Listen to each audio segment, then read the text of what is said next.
India से हमारे ताल्लुकात कैसे होंगे, जो कि अच्छे होने चाहिए, बिल्कुल सर, जो कि बहुत अच्छे होने चाहिए। कॉमन करेंसीज ब्रिक्स के अंदर वो बातें हो रही हैं, धूली लगड़ी जमहूरियत, हम कहीं नजर नहीं आ रहे इस किसी सिनारियो में, किसी मीटिंग में। ये बिल्कुल हमारे नेबरहुड में G20 में की मीटिंग हो रही है श्रीनगर में फॉल द प्लेसेस, और उसमें हमारा कोई वो किसी किस्म की जो हमारी रिजर्वेशन है नहीं कबूल गई। हमारे दोस्त ममालिक सऊदी अरेबिया, टर्की और इंडोनेशिया, ये भी उसके अंदर शामिल हो रहे हैं, सिर्फ चाइना मुखालफत कर रहा है। देखिए जी आमिर बदीन साहब, you and I R very lucky. हमने बहुत दुनिया अपनी आंखों से बड़ा कुछ देखा है पाकिस्तान में पिछले 30-35 सालों में, लेकिन ये जो हम देख रहे हैं ना, we are very lucky to be living in this age. एक दुनिया में तारीखी तब्दीली आ रही है और बैक वक्त आ रही है कि जो वेस्ट से ईस्ट ताकत मुंतकिल हो रही है, बैलेंस ऑफ पावर, और एक बहुत बड़ी ट्रांसफॉर्मेशन आ रही है। और आप देखें कि इस खत्ते में भी, और आपकी बात सही है, मैंने ये इशू रेज भी किया था फॉरेन ऑफिस से कि ये G20 का हमें 4 महीने पहले पता चल गया था उनके वेबसाइट से कि उन्होंने कुछ प्लान किए मीटिंग उनके, हम देख रहे हैं, हम कर रहे हैं। तो क्वेश्चन ये है कि अगर हमारा फोकस माजी में भी, मैं समझता हूँ जो माजी की मिलिट्री लीडरशिप थी या मिलिट्री एस्टेब्लिशमेंट थी, उनकी स्ट्रेटेजिक क्लैरिटी नहीं थी इन इश्यूज में। वो शायद अपने जात की खातर या जो कुछ वो कहते थे अमेरिका से भी कब करें, मिक्स सिग्नल्स दिए चाइना के बारे में भी, इंडिया के बारे में भी, और हमने वो उस मिस सिग्नल से हमारी पोजीशन कमजोर हुई। सऊदी अरेबिया, अब UAE हमारा इतना जिगरी यार था, आपको पता है, हमने उस मुल्क को बनाने में किलीदी किरदार अदा किया, तो अब वो हमारे से दूरियां हो गई हैं कि उनकी इन्वेस्टमेंट डायरेक्टली मकबूजा कश्मीर में जा रही है। और ये आपने नाम जो लिए, इंडोनेशिया, सऊदी अरेबिया और ये चाइना, टर्की को हम हमेशा साइप्रस पे करते थे, वो कश्मीर पे करता था। एक बहुत बड़ी उनकी तरफ से खास तौर पे एक ब्रेक है। जी बिल्कुल, हमारा फोकस रहा है कि हम और तरफ चल पड़े हैं, और इस खित्ते में जो तब्दीली आ रही है, मैं तो कहता हूं जो मुस्लिम मिडिल पावर्स 4 हैं, Pakistan, Turkey, Iran, Saudi Arabia, उनका एक बड़ा कलीदी किरदार बन रहा है, ऑटोनोमस रोल बन रहा है। सऊदी अरेबिया अमेरिका के चुंगल से आजाद हो रहा है। आपने देखा ईरान के साथ, रशिया के साथ उनकी जो कोलैबोरेशन हो रही है, चाइना के साथ उनकी कोलैबोरेशन हो रही है, वो अमेरिका से अब NOC नहीं ले रहा। तो ये एक बहुत बड़ा चेंज है इस खत्ते में। और सेंट्रल एशियंस जो भी हैं वो भी चाहते हैं पाकिस्तान के जरिए, गवादर के जरिए रीजनल कनेक्टिविटी हो।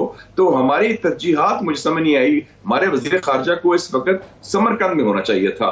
कि पाकिस्तान डिफॉल्ट की तरफ जा रहा है, वो जाता रहता है जी, मतलब ये कोई फजूल बात है। ये इस तरह हम नहीं चल सकते। धूली लगड़ी जमहूरियत, होना तो ये चाहिए था कि हम उस जमहूरियत को मजबूत करने की तरफ जाते, लेकिन इस वक्त कोई भी एंटिटी आपको लग रही है कि वो डेमोक्रेसी को मजबूत करने की कोशिश कर रही है, उसमें तमाम लोग शामिल हैं।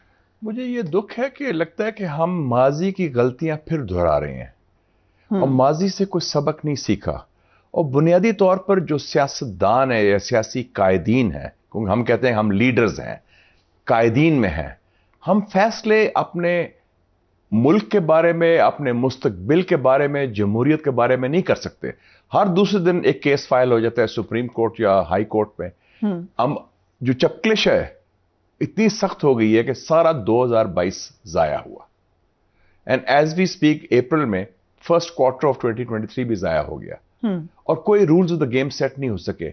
मैंने तो कहा है कि अगर हम मोदी को बात करने को तैयार हैं तो why not talk to the opposition.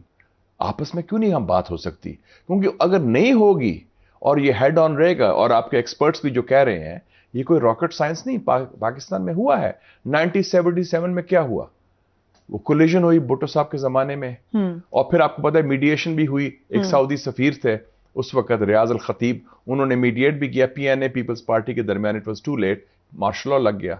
93 में जब वो तसादम हुआ तो वो सॉफ्ट कू हो गया जिसे मैं कहता हूं, और we had to import prime minister from USA, Moin Qureshi साहब, प्रेसिडेंट, प्राइम मिनिस्टर, चारों गवर्नर्स, चारों चीफ मिनिस्टर सब फारग कर दिए थे, और फिर इलेक्शन हुए।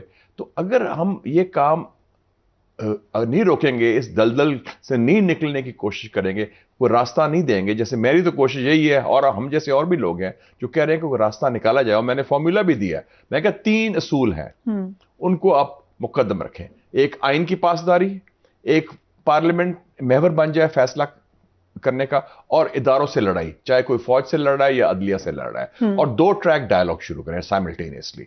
स्पीकर नेशनल असेंबली राजा परवेज अशरफ साहब, जो बड़े माकूल आदमी हैं, سیاسی سیزنڈ آدمی ہیں وہ اپنے پیشرو کو بلائیں, پیشرو جو ہے پروڈیوسر اسد کیسر صاحب کو, اور انوائٹ کریں کہ پی ٹی آئی کے جو ممبرز آف نیشنل اسمبلی جنہوں نے استعفیٰ دیا تھا وہ واپس قومی اسمبلی آ جائیں. رائٹ. اور ساتھ دوسرا ٹریک شروع ہو جائے, پی ڈی ایم کے سیکرٹری جنرل ہیں شاید خاقان عباسی صاحب, وہ پی ٹی آئی کے سیکرٹری جنرل اسد عمر کے ساتھ ڈائلاگ شروع کر دیا آن دا رولز آف دا گیم کہ الیکشن کب کرانے ہیں, کیسے کرانے ہیں, کس میکنزم کے تحت, اور تاکہ اس کے نتائج سب کو قابل قبول. یہ بات آپ نے پرائم منسٹر کو بھی کہی؟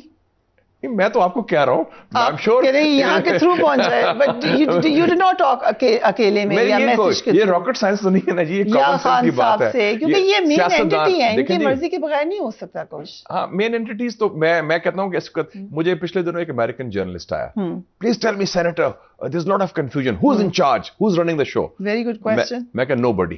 کہتے what do you mean nobody? میں کہ there are 5 power centres today. کہتے کون سے ہیں؟ میں کہ اسلام آباد میں it's the chief justice, Pindi میں it's the chief of army staff, London میں میاں نواز شریف صاحب, کراچی میں آصف زرداری صاحب, اور لاہور میں عمران خان صاحب. میں کہ یہ 5 power centres they are influencing the decision making. So there is no one power center. Americans اس لیے کنفیوز ہو گئے ہیں. یہ پہلی دفعہ ہوا ہے کہ ملٹیپل پاور سینٹرز ہو گئے ہیں. In a way it's a good thing. یہ اچھی بات ہے. یہ آپ نے آئینی کور کی بات کی, تو یہ جو ٹیکنوکریٹک سیٹ اپ کی باتیں ہو رہی ہیں یہ تو آئینی طور پہ نہیں ہو سکے گا. یہ تو نظریہ ضرورت ہوگا نا پھر, کہ اگر سیاستدان مکمل طور پر ناکام ہوئے, فیل ہو گئے, مسئلے حل کرنے نہیں, اور جیسے آپ اور ہم بیٹھے ہیں اکراس دا ٹیبل, بیٹھنے میں ناکام ہوئے, اور وہی تو میں, اور یہ ایسی جنگ ہے آپس میں کہ کوئی قوت, کوئی شخص یا گورنمنٹ یا پارٹی یا ادارہ دوسرے کو ختم نہیں کر سکتا. اگر آپ سمجھتے ہیں کہ آپ اپوزیشن کو کرش کر دیں گے, یہ 21st سینچری ہے, یو کانٹ کرش.